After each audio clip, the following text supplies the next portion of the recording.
وما أدراك ما سجين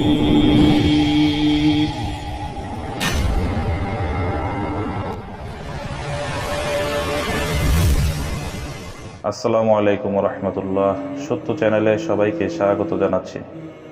দেশ ও দেশের বাইরে থেকে যারাই আমার কথা শুনছেন সকলকে আমার মনের অন্তরস্থল থেকে আমি দোয়া করি যেন আল্লাহ পাক আপনাদেরকে সকল বিপদ আপদ এবং বালা মুসিবত থেকে হেফাজত করেন, আমিন। সর্বকালের সর্বশ্রেষ্ঠ মানব রাসূল পাক সাল্লাল্লাহু আলাইহি ওয়াসাল্লামের চেহারা মোবারক কতই না সুন্দর ছিল। বর্তমান জামানায় আমরা হয়তো তাকে সরাসরি সামনে দেখতে পাবো না, কিন্তু রুহানি জগতে স্বপ্ন যোগে আমরা তাকে দেখতে পারবো ইনশাআল্লাহ। তবে এর জন্য আপনাকে মন থেকে আল্লাহ পাকের নিকট দোয়া করতে হবে এবং কিছু খাস আমল রয়েছে যেগুলোর মাধ্যমে আমরা রাসূল পাক সাল্লাল্লাহু আলাইহি সাল্লামের দিদার লাভ করতে পারি। তবে আমি আমলের প্রতিটি ভিডিওতেই আমি আপনাদেরকে বলে থাকি যে কোনো আমলের পূর্বে অবশ্যই আপনারা মিথ্যা বর্জন করুন, হালাল অন্ন অন্বেষণ করুন, মানে হালাল পথে উপার্জিত অর্থ দ্বারা আপনারা রিজিক গ্রহণ করুন, যার ফলে আপনারা সকল আমলে কামিয়াব হতে পারেন। রাগ, হিংসা, অহংকার, মিথ্যা, পরনিন্দা করা এবং হারাম পথে উপার্জন এগুলো যতদিন বাদ না দিতে পারবেন ততদিন কোনো আমলেই আপনার কামিয়াবি আসবে না। তাই প্রথমেই আপনাকে সলিড একজন মানুষ হতে হবে এবং প্রতিদিন অর্থসহ কুরআন শরীফ পাঠ করতে হবে এবং সকল প্রকার হারাম বর্জন করতে হবে এবং আল্লাহ পাকের সন্তুষ্টি আদায় করতে হবে। আজ আপনাদের সাথে রাসূল পাক সাল্লাল্লাহু আলাইহি সাল্লামকে স্বপ্নযোগে দেখার যে আমলটি প্রদান করতে যাচ্ছি সেটিতে কোনো জামালি জালালি ফরজ নেই, এমনকি এটি কোনো চন্দ্র মাসের শুরুতেও শুরু করতে হবে না। আপনারা যে কোনো দিন এই আমল শুরু করতে পারেন ইনশাআল্লাহ, এবং এই আমলটি বহু পরীক্ষিত।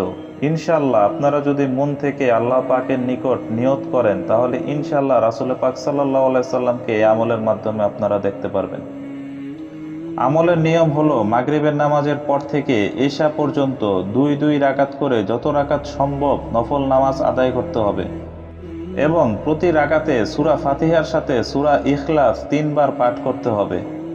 ইশারের নামাজের সময় হলে গভীর একগ্রতার সাথে ইশারের নামাজ আদায় করতে হবে এবং প্রতি রাকাতে সূরা ফাতিহার সাথে সূরা ইখলাস 7 বার করতে হবে।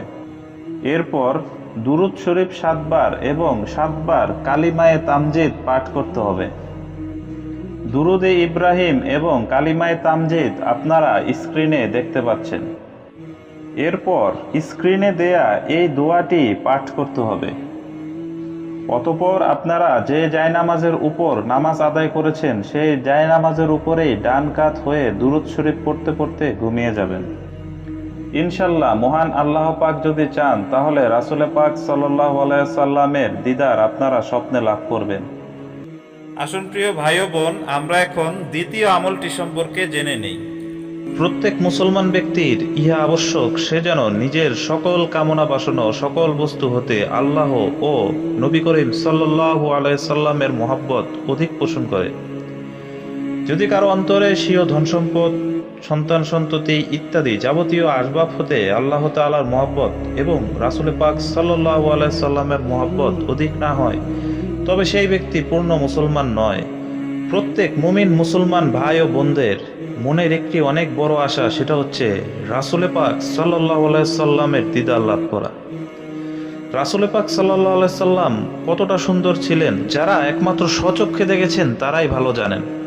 প্রিয় ভাই ও বোন, আমল হচ্ছে একটি ওসিলা মাত্র যার মাধ্যমে আপনি আপনার ইচ্ছা বা আকাঙ্ক্ষা বা মনের নিয়ত আল্লাহর সামনে ব্যক্ত করতে পারেন। তবে প্রিয় ভাই ও বোন, এর জন্য আপনাদেরকে অবশ্যই ইসলামের সকল নিয়ম কানুন মান্য করে চলতে হবে, এক আল্লাহর উপরে বিশ্বাস স্থাপন করতে হবে এবং আপনাকে তাহাজ্জুদের নামাজ আদায় করতে হবে এবং বেশি বেশি রাসূল পাক সাল্লাল্লাহু আলাইহি সাল্লামের উপর দুরূদ পেশ করতে হবে। মিথ্যা পরিহার করে রাগ, হিংসা, অহংকার সকল কিছু বাদ দিয়ে একজন প্রকৃত মুসলিম হিসাবে আপনাকে নিজেকে তৈরি করতে হবে। আর সবচেয়ে বড় কথা হলো আপনাকে অবশ্যই হালাল খাদ্য গ্রহণ করতে হবে। তবেই আপনি ইনশাআল্লাহ রাসূল পাক সাল্লাল্লাহু আলাইহি সাল্লামের পবিত্র চেহারা মোবারকের দিদার লাভ করতে পারবেন ইনশাআল্লাহ, আল্লাহ যদি চান। যে কোনো শুক্রবার রাতে পাক পবিত্র অবস্থায়, পবিত্র বিছানায়, পবিত্র পোশাকে, একদম নির্জন পরিবেশে, যেখানে কোনো কথাবার্তা নেই, হই হট্টগোল নেই, কোনো রকমের কোনো সাউন্ড নেই, সেখানে এই আমল করতে হবে। যদি আপনারা একই কক্ষে অনেকজন ঘুমান, তাহলে সবাই ঘুমানোর পর এই আমলটি শুরু করবেন।